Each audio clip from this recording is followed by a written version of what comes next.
elite class, so-called rich class, and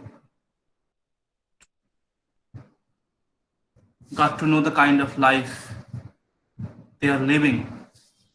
And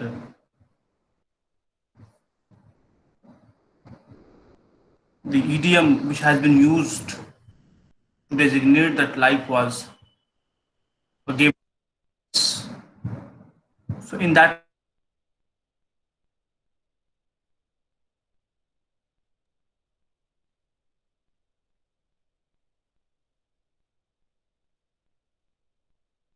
connection, if you have something to ask.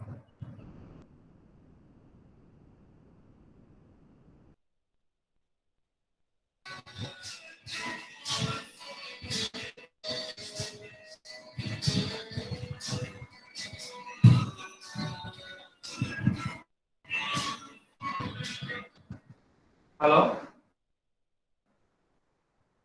हाँ.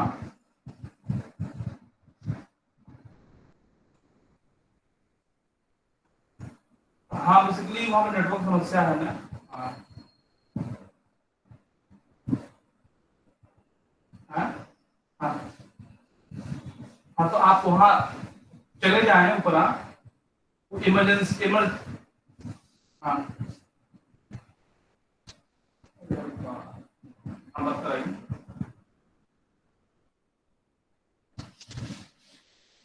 हाँ, हाँ. हाँ, कहें. हाँ. हाँ जी, हेलो. हाँ, बोलें. जी, बताएं. हाँ. इमरजेंसी के ठीक ऊपर जो आईसीयू है, उसी में बेड नंबर 8 पे है, पेशेंट है. हम लक्ष्मीकांत होंगे, आईसीयू में पेशेंट है.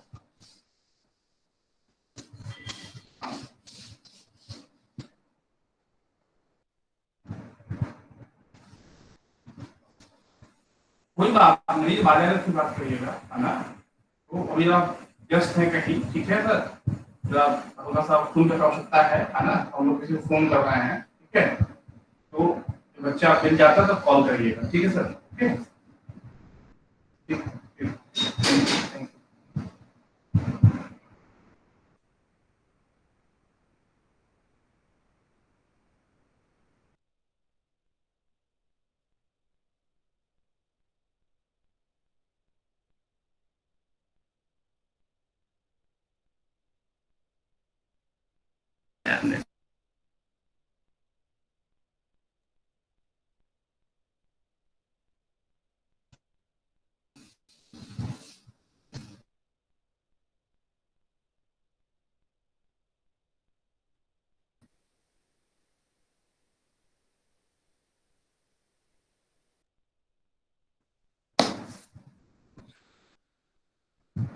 Hello.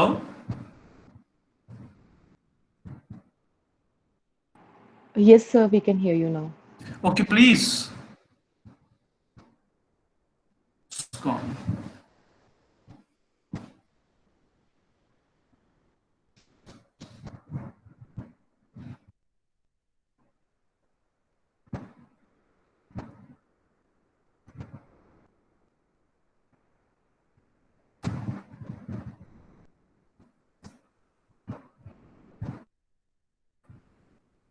So do you have something to ask?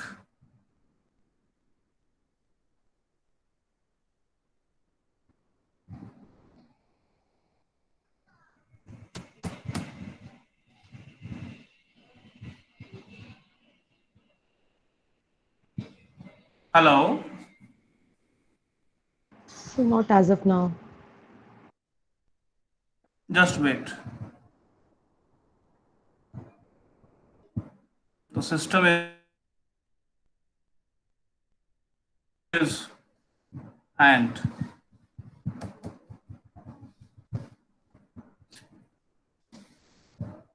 just once 2 minutes, please.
Oh yes, I am back.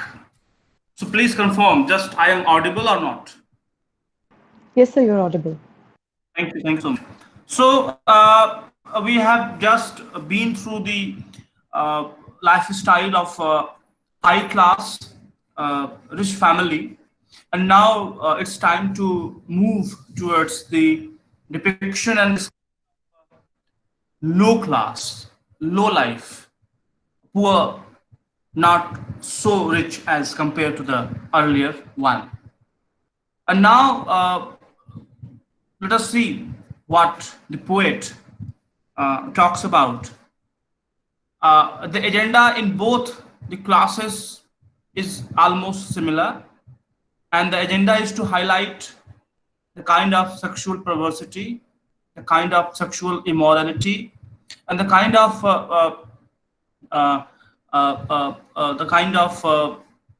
uh, spiritual lack, the devoid, the this spiritual lack and this religious fervor, which is thoroughly missing in both the lifestyles.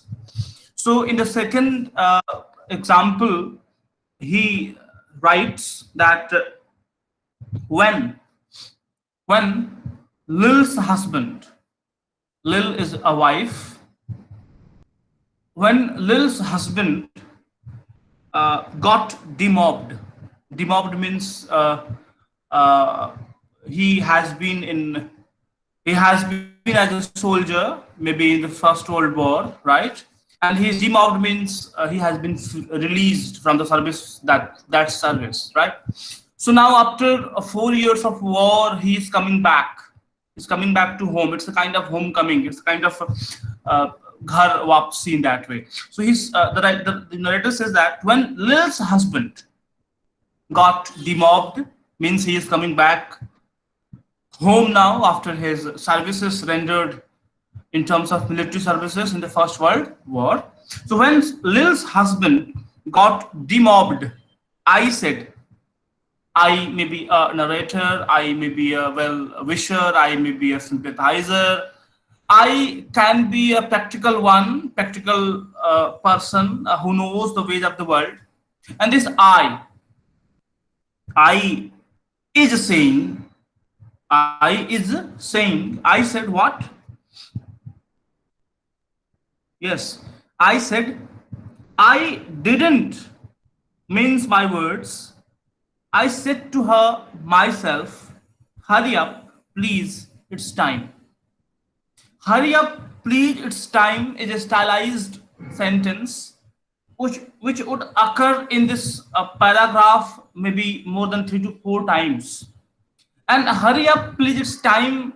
We should, we have to think of the famous Andrew Marble's poem that is to his choir mistress, where Andrew Marble talks about time's winged chariot hurrying near and endureth before the vast eternity, the vast desert of eternity. So the sentence is what? Hurry up, please! It's time. It's time for what? It's time to be ready. It's time to be prepared. Prepared for what? To welcome the husband, because the husband is coming after 4 years of gap. Right? After he's coming back to home after 4 years. So it's time for him. In what connection? Hurry up. In what connection she must be ready? In what connection she must be prepared? Who? Lil.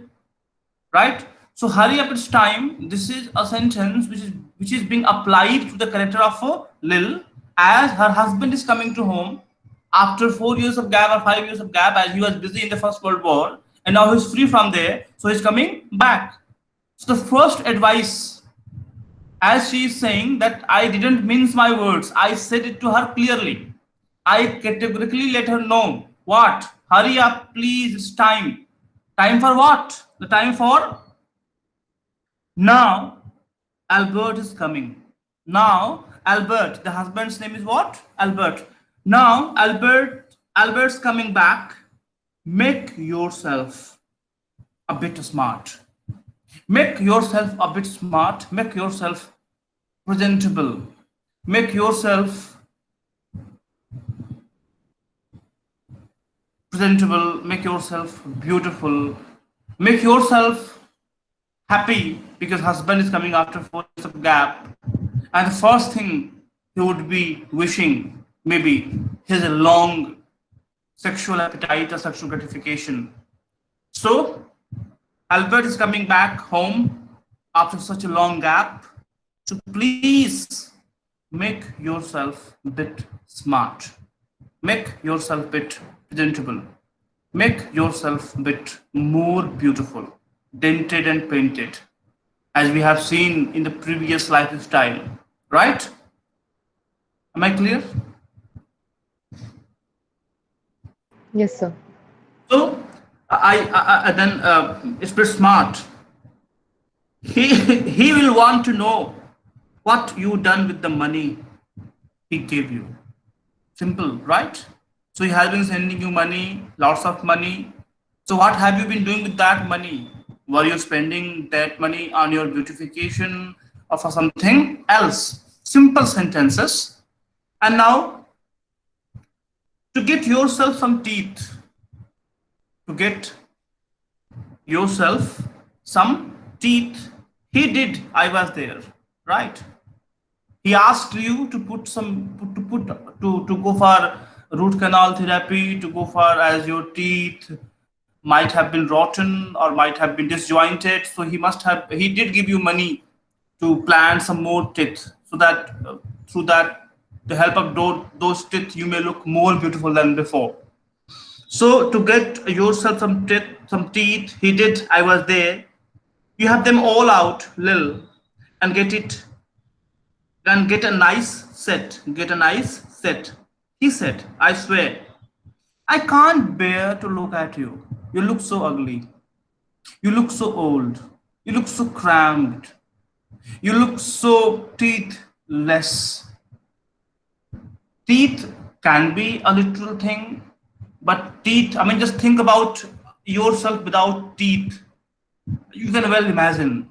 You can see an old woman in that way, right? So, is there any physical charm left? Because it's all about physicality. It's about physical manifestation in that, physical beauty. So, without teeth, can anybody look good in traditional sense? The answer is no. The answer is no. So, we can take teeth literally. We can also take teeth as symbolically, wherein we can talk about that in terms of some, as I said, uh, external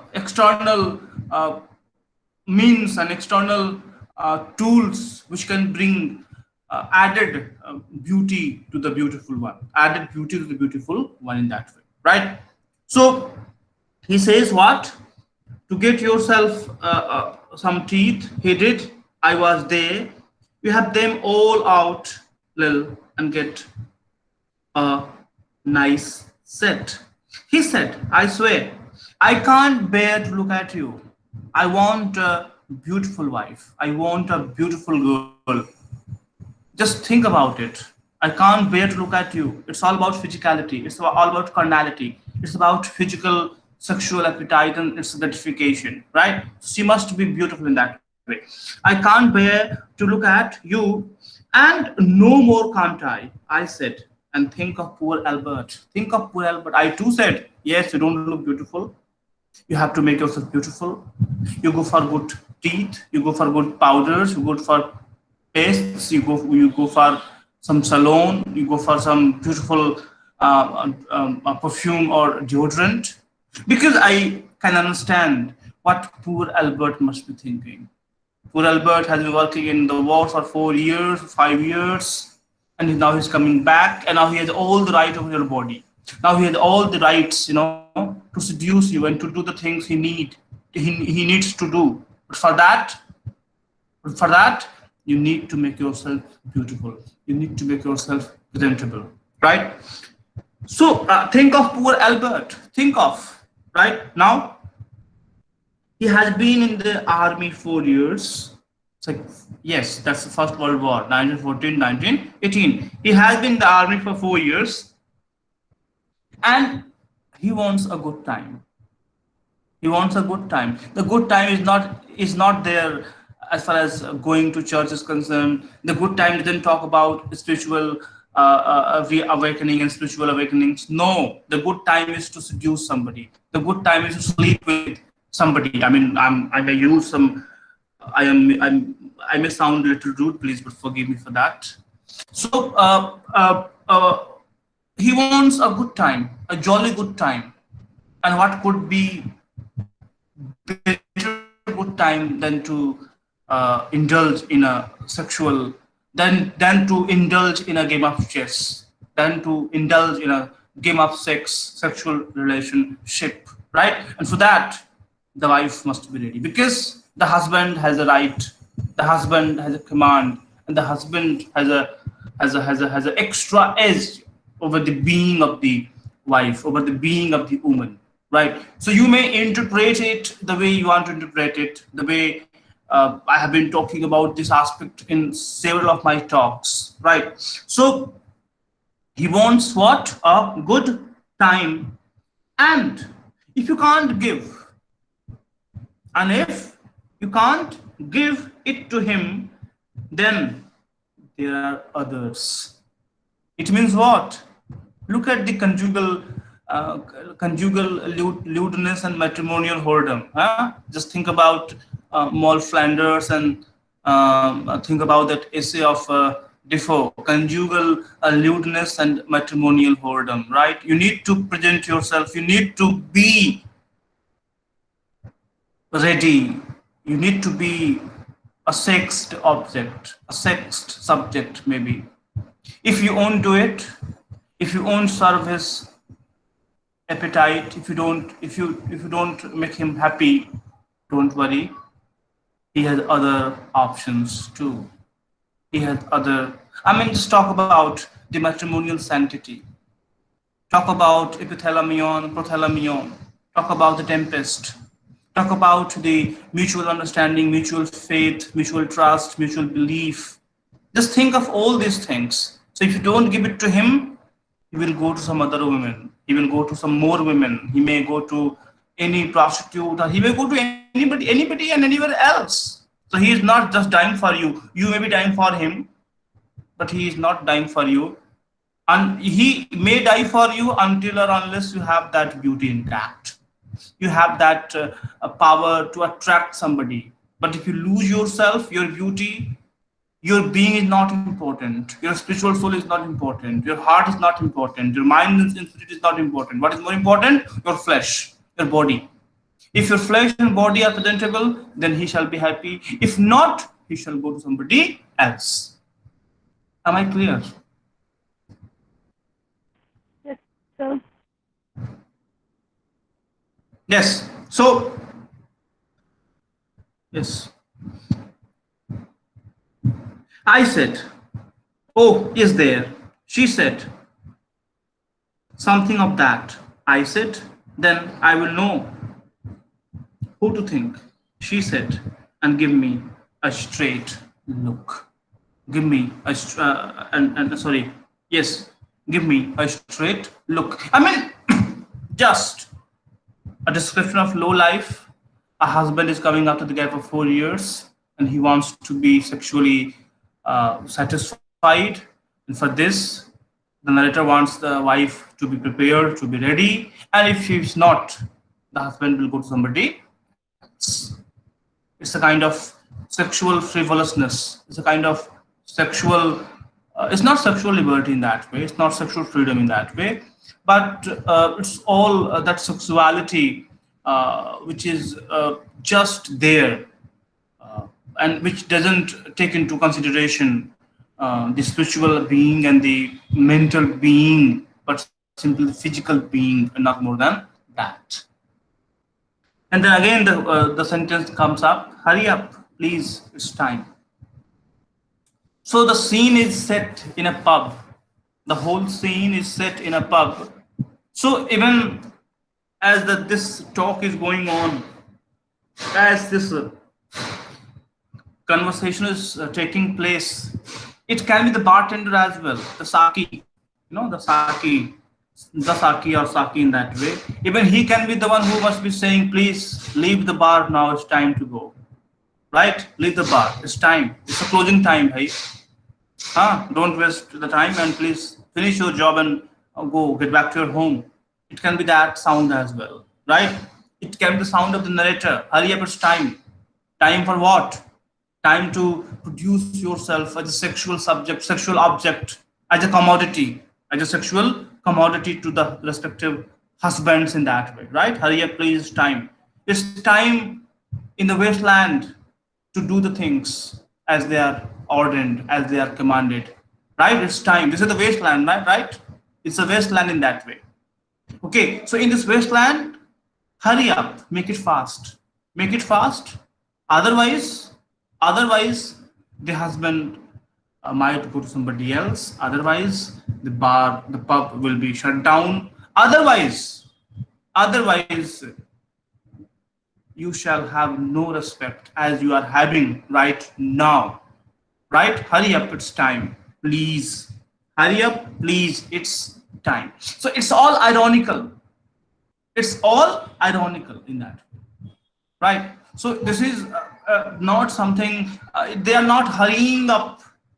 See, the God is dead now, and okay, and the God has come back, and now it's time for us to go for spiritual awakenings. No, they are not talking about that spirituality. They are not saying that, look, let's go to the church, let's read Bible, let us talk about the silver sin, let us talk about the sin, let us talk about the atonement. No, they are not talking about that. They are not getting into any hurry movement as far as these things are concerned. Hurry up, it's time, right? It's all ironically conceived, right? It's all, I mean, let us make haste. Let us make haste, otherwise the husband will go to somebody else. Let us make haste, otherwise you shall be forlorn, you shall be deserted, you shall have no pleasure of your husband coming back after 4 years of gap. Hurry up, please. It's time. Ironical, mockery in the altered situation that is the wasteland of 20th century. Am I clear? Yes, sir. Now, if you don't like it, if you don't like it, you can get on with it. No issue, I said.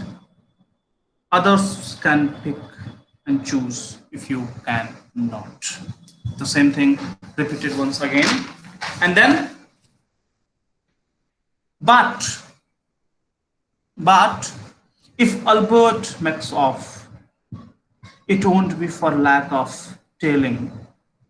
You ought to be ashamed, I said, to look so antique, as if a woman's duty is to look good always.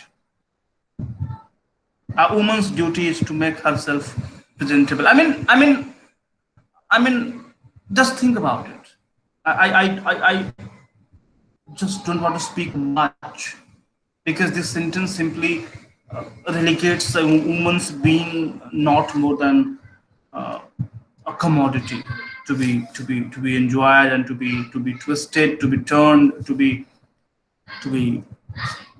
Please add the words if you like to add it. Yes. So what is she saying? That if you, I mean, if you don't look good and if you don't make yourself beautiful, if you don't use paints and powders and puffs, if you don't get into nervous breakdown, if you don't go to confuse, if you are not falling into confusion and confounded state of life, and if you can't make your husband happy physically, right? Physically, she can make her happy while talking to him. She can make her husband spiritually, merely being with the man and using her fingers in his hair and just talking of some bad, good old or bad old, I don't know, but good old age stories in that way, right? It can happen, but I mean, she can go for his experiences of the war. She can listen to his stories, right? And she can share the pain which he must have gone under the World War. he must share his feelings of the war, right? But no, these things have no place.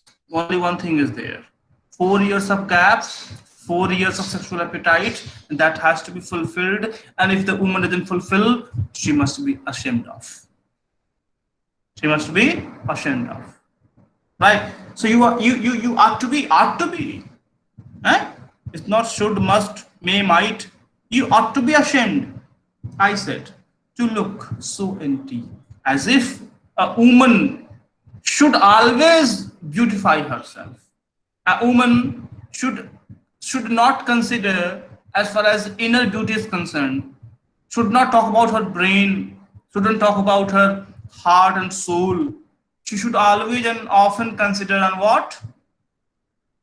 Physical presentation in that way.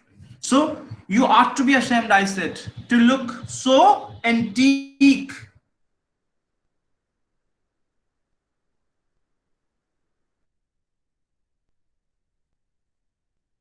One, it means you're quite young. You're quite young. So you should look beautiful. And then she says, what? I can't help it. I can't help it. Putting a long face. It is them. Pills I took. Pills, abortion pills, maybe some sedatives, maybe she too is undergoing a kind of nervous breakdown. So that pill, I mean, it can be any of the pills in that way. It can be the after effect and effect of what we call antibiotics in that way, right?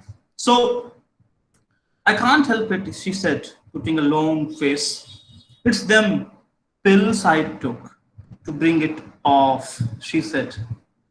She had had 5 already children, from whom I don't know. Maybe before her husband's departure to the First World War, maybe before that she had had the privilege to bear 5 children. So in that way, 31 minus 4, that is 27. So till the age of 27, she has bore 5 children. She has born, oh my God, 5 children. She is a childbearing machine in that way. Okay, so she had had 5 already, and nearly died of young George, the latest one. Just think about it. Women as being a sex machine, and women as being a powerful weapon to gratify one's sexual desire, and then afterwards pregnancy, and then 5 to 6 pregnancy. Oh my God, you can think about a woman's body in that. You can think about the lack of calcium in the woman's body. Scientifically, you can think about it, right? A woman undergoes a labor pain, and after one, if she is getting into a kind of seizure or operation, oh my God, her bones ache, they cry, and she has undergone how many? 5 to 6, oh my God, and yet she is asked, she is demanded to be to be prepared, and to be presentable, and to look good and beautiful. Otherwise, the husband will go to somebody else. Am I clear? So, okay. The chemist said, it would be all right. It would be all right, but I have never been the same. The chemist is saying, no issue. You can go on taking the pills, and you can go on bearing and producing babies, no issue. It can also refer to the kind of medical facility, or the medical development which was there in the first 2-3 decades of the Great Britain in that way, right? So even the science is not there to help her out. The science is saying, the chemist is saying, look, you go into sexual relationship, you become pregnant, and you bear the you just you give birth to the child, and take the pills, and you shall be all right. But it didn't happen. It didn't happen. I'm not as I was before. I'm not as beautiful. I'm not as presentable. I'm not that Lil which was there before the marriage. And how can that be possible? 5 to 6 pregnancies within, I mean, I don't know when she got married, but you can well think of it. So, but I have never been the same. Then the narrator says, I said, you are a proper fool. You are a proper fool. Well, if Albert won't leave you alone, there it is. I said, what you get married for? What you get married for if you don't want children? I want children, but not 5 to 6 children in 5 to 6 years. Yeah, eh? Is marriage synonymous to the childbearing machine, child rearing machine? This is so. This is not acceptable, and T.S. Eliot is here very much right. He must be all elitist. He must be all sophisticated. He must be royalist. It must be traditional. But as far as this concept is concerned, nobody would go against this idea. Why does one get married? Why does one go for a marriage system? To bear children only? One child a year? Till the menopause? No, it's not like that. So look at that. What is she saying? Then why did you get married? Why did you get married then? You simply married simply to bear children. But the question is, which we must ask, which we should ask, which we ought to ask, in fact. How many children should I bear? How many children should she give birth to? Lil. So, you are a proper fool, I said. Well, if Albert won't leave you alone, there it is, I said, what you get married for if you don't want children? Hurry up, please, it's time. Once again, hurry up, please, it's time. Then, well, that Sunday, Albert was home. They had hot gammon. It's a kind of flesh, pig flesh. They had a hot gammon, and they asked me into dinner to get the beauty of it. To get the beauty of it, and then what is there? Hot, yes? It's hot, na, or not? Yes, sir. What is It's it? hot. Right? So just think about it. This Albert, this Lil, this low life, this pub life, right? And the sordidness, the meanness, the gruesome atmosphere, and then the bizarre, the pathetic state of life, the poignancy of the life, and just think about the very concept and the realization of what do we call the motherhood, the motherhood, the perfect bliss, the best bliss ever. It's all being questioned in a extended reading, if you can make it. Hurry up, please, it's time. Hurry up, please, it's time. Good night, Bill. Good night, Lau. Good night, May. Good night, Tata. Good night, good night. Good night, ladies. Good night, sweet ladies. Good night, good night. Hamlet's Ophelia. Hamlet's Ophelia. Ophelia's situation, Ophelia's condition, and you see, Eliot didn't like Hamlet much as a character, and as a woman, as ladies, you too must not have liked the idea of Hamlet to desert and to question and to give pain and infliction to Ophelia. And when Ophelia is going to commit suicide, when she has lost her sense of order, she is not less than Lil. She is not less than any of these women who have been literally forsaken. Albert has forsaken, if not literally, yes, mentally and physically, right? So the very situation of this woman, that is Lil. So the way she says, the writer says, sorry, that good night, Bill, good night, love, good night, me, good night, Tata, good night, good night, good night, ladies, good night, sweet ladies, good night, sweet ladies, good night. Mockery, irony, Ophelia, Lil, women, all women.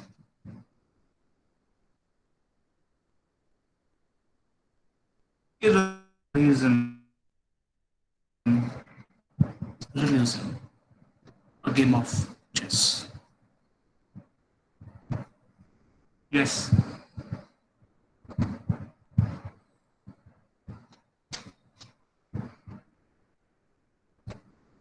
Hello? Yes, sir, you're audible. Tell me then. What is your observation, right?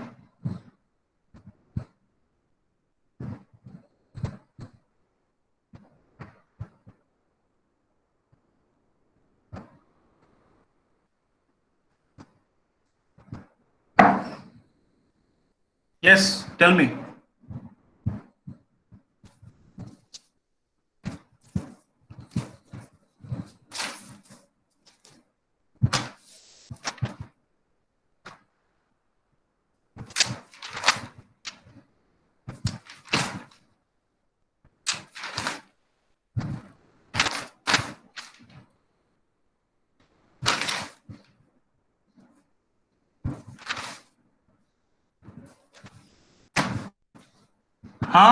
Please come up.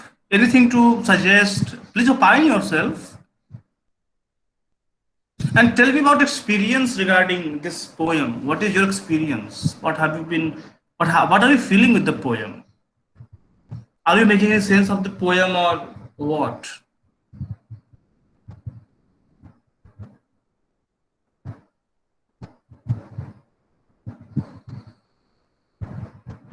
Sir, it's quite relatable in the contemporary times. Hmm. Is it only of the 20th century? No, no. And this is the beauty of this mythical nature, right? Myths, or mythical attitude, mythical description, they always transcend the boundary and the barrier of time and place, right? But this is not only of the 20th century, this is of 20th century, 21st century, and it may be of the centuries which may follow if the world persists. If the world persists, right? So let's try to talk about. I mean, we have been, as I was saying yesterday, that we have been talking about female and this body politics, right? Being, I mean, just try to read some more of that and just try to situate Eliot, and then try to consider him that why should he traditionalist? Why should he not be an elitist? Elitist, not in the sense that he prefers royal monarchy. Elitist in the sense that he has certain highly idealized concepts. Highly idealized concepts. In that way, he is an elitist, right? But the way he's been talking about the description of either the rich class or of the lower class, and in both the classes, there's an onslaught. There's a kind of danger which is being perpetrated on the body, and in both the classes we have seen the reduction of a female being merely of flesh, not more than that, a lump of flesh, not more than that, right? So the way Eliot has been thinking and talking and writing all these things, right? So just think about, I mean, so many thinkers you might have read in terms of feminism, but look at the way Eliot's been talking about all these things, especially in the second decade of the first world of the last century, right? And how sensitive he must have been, how uh, closely he must have observed the society around himself, right? And we we talk about yes, we talk about Virginia Woolf writing the same time, yes, almost same period, not almost same in that way. But can we talk about Eliot as well, as far as feminism is concerned, as far as portrayal of women is concerned? Can we or can we not? What do you think? Sir, I feel that through this mockery, he's kind of politicizing the domesticity of the women's lives. Obviously he's criticizing the domesticity, and he's criticizing every attempt of a human. I mean, yes, he is in fact, and he is doing that. I mean, the way, in the name of dubbing, in the name of a process of, in you know, the process of dubbing a woman as a domesticate,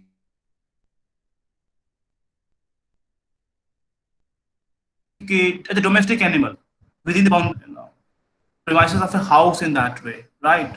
So I don't think that what would he have been thinking about women's role in the outside society. I don't know about that. But within a family structure, within a that closely knit society, even there, at least we can see that he thinks that women are not safe, and they are not. Not it's not the thinking process only. It's a reality. And most of the crimes on women are committed, are perpetrated in the name of family, in the name of relationship only, right? Yes, and this is what he is pointing. This is what he's pointing out very emphatically, very emphatically. And for this, Eliot must be applauded. Yes, maybe if you make a psychological reading, then you might come with the terms that looks at Eliot is he kind of psycho? Why is he thinking of sex too much? Yes, but the point is, if he has to talk about the uh, no, we often talk about D.S. Lawrence as one who celebrates sexuality and who talks about the happy relationship between a man and a woman, a husband and a wife. We talk about D.S. Lawrence in that way. But I also I find T.S. Eliot as well talking about that. Because if you talk about society at large, from where you shall begin with? From your home, right? From your basic relationship with the man and woman. If that is all right, if the relationship between man and woman is all right, think about it. All other things will be sorted. The basic problem is what? I mean, society doesn't have any problem here. We are the we are the ingredients of society. We are the elements of society. We are the constituents of society, and we are the problem. We can't blame society. Can we blame society always? Just look, society is bad. Are how can society be bad? It is we who make the society, right? So it is we who are at the fault. At the fault. I mean, Shakespeare comes back again and he says that, look, the fault is not in our stars. Julius Caesar. Julius Caesar. That the fault is not in our stars. It is we from inside who are at fault. It is them, it is these people who are at fault. And if they are rectified, if they are restored to something previous health, if they are all right minded, there would be no wasteland. What do you think?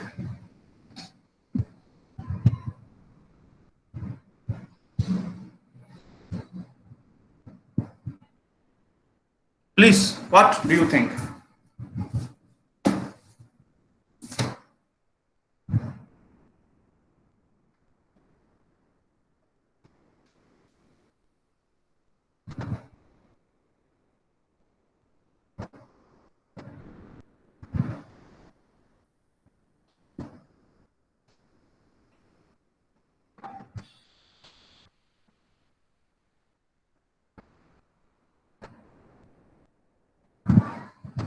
Yes.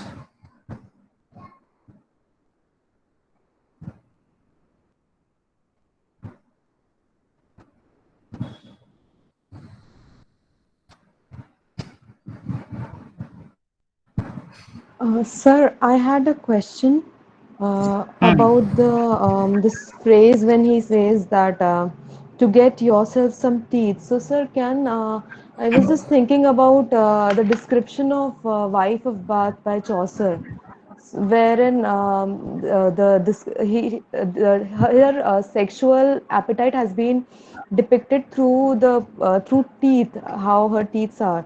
So, sir, that can that be juxtaposed here in the same light of teeth Yes, standing yes, for? yes, yes, yes, yes. You may, and you must. I myself haven't read Chaucer for a long time. It has been almost when I was you in PG, right? So almost 15 years have passed, and I didn't have the privilege to do the Chaucer again. So if you are talking about that, I must refer to the Wife of Bath, and I will be reading that. Okay, but you must. Yes, whatever I have in terms of my information, I have to give it to you. But as you have read Chaucer, you are reading so many texts which I haven't read, right? So you must come up with your own observation, and this is what is the actual reading of the text. That is any text in that way. So very good. The way you have been talking about the Wife of Bath in Chaucer's Canterbury Tales, that's very good idea. Very good allusion in that way. Good one. Yes, you may. Likewise, you can go for any of the references if you think it took proper to be incorporated, right? Simply remember that Aristotle's phrase, the law of probability and possibility. The law of probability and possibility. Anyway, good. Yes, you may. Okay. Where Yes, is sir. Akshita Agrawal? Where are you? Yes, sir. Hello. Tell me. Yes. Yes, sir. I am audible. Yes, sir, you're audible. So please tell me, what have you been doing? How do you look at these lines, and how do you look at this So text? I was just thinking about yesterday's reference of Philomela and her sister, Prothne, and when they had murdered the child, because the mother murdered the child, I could not just relate with that. How are we not talking about the idea of killing maternal instincts and See, later also? okay, we don't have that much of scope to talk about that, right? So yes, that's a myth. Okay, that's a myth, and that's a story in that way. Yes, you can all you can well talk about the way Prockney has killed her own son in that way, right? Uh, Likewise, yes, I mean, the way you have been talking about the very question of motherhood. Okay, so I can't be a mother in that case, so I can't say much about that. But simply think about the kind of atrocity, raping a girl and then cutting off the tongue. No, and uh, yeah, it's very complicated issue in that way because and I also think that women have been made fool. Women have been made fool, not only in the name of motherhood. Yes, motherhood is there, right? And we have so many feminists who go against motherhood. Okay, so those who have gone against this motherhood, so many of them come for motherhood as well, right? And they have been arguing that look, woman can be anything but not something like this, right? That is creative, progeny and creativity and just furthering the process of the race in that way. So that's all right, but at least this very episode or this very story uh, pulls you back, pulls us back, and don't take it literally in that way. Don't take it literally. You know, stories are not to be meant literally. Okay, so this should be taken as an act of defiance. Look, if you can do this, killing somebody physically and then disposing the body and then into the grave is much more easier, is much more, you know, painful, much less painful than raping somebody and then cutting off the tongue and breaking the legs and hands in that way. So don't go for the literal sense of the story. Go for the metaphorical reading and just talk about how strong the women must be, how strong Procne must have been, right? How strong. And just think about the kind of fellow feeling, not towards a female entity, but towards, yes, at the elemental level, female entity. At the elemental level, her own sister, right? But the way she has waged a war, it would have been more interesting had there been the incident of killing a girl child, killing a girl child. But what does she kill? She kills the male child, right now. So just try to understand, she killing a male child, has she killed a male child, or has she killed the part of the patriarchal mindset? Hasn't she been challenging that patriarchal seed in that way? Okay, so we Agrawal, we need not to go for literal meanings, right? And this is the beauty of these texts. So we have to think in that, in terms of metaphor, in terms of symbol. So the killing of the son can be a kind of open revolt against patriarchal mindset. Look, if you do this to us, we shall do this to you. You questioned the so-called mother baby, but you didn't question the rape and the cutting of the tongue of the Philomela by her own brother-in-law. So why do we give this that much of value to the motherhood? Yes, we should give value to that. No issue, no issue. But you know, it's all complicated. It's all not so easy. And if this sentence or this myth, this story shatters your faith, shatters your belief, right? If it pushes you to think of something which you haven't thought before, then I think the story, the purpose is served. The purpose is served. Okay. So don't go for the literal meaning, go for the metaphorical meaning. And the act of murdering her own son is the act of murdering the seed of patriarchal mindset. The seed, the act of challenge, the act of resistance, the act of what? Resistance, which is thoroughly missing, if not thoroughly, it's missing in most of the cases. This is what I think. You're free to have your own thinking process. That's why I personally don't find. As far as son is concerned, she can have another son. Let it be, in that way. That I may sound rude, but okay.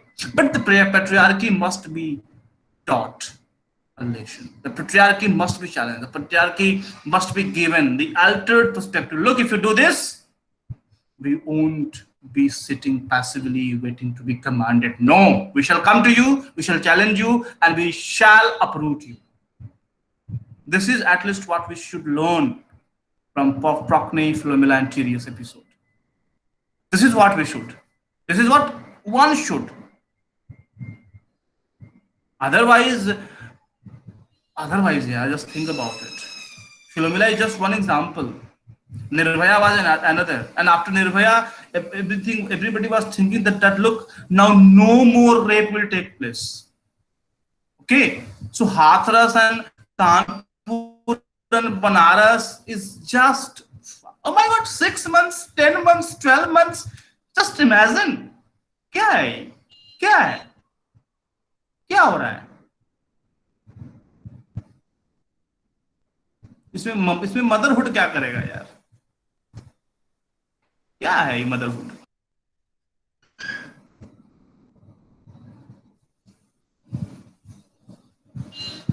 Yes.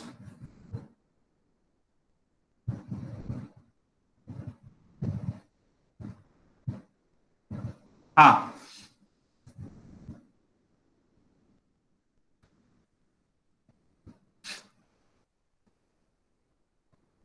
Okay then. Uh, I have to rush to the hospital as somebody is there who is admitted and critically ill. Anna, that's why I had asked Manjari to reshuffle the class. Okay. So thank you so much, and tomorrow we shall be meeting and we shall be doing the fire server. If there is some change in the class schedule, Manjari will let you know. Okay. Okay, sir. Thank you. Thank you Thank so you. much. Thank you.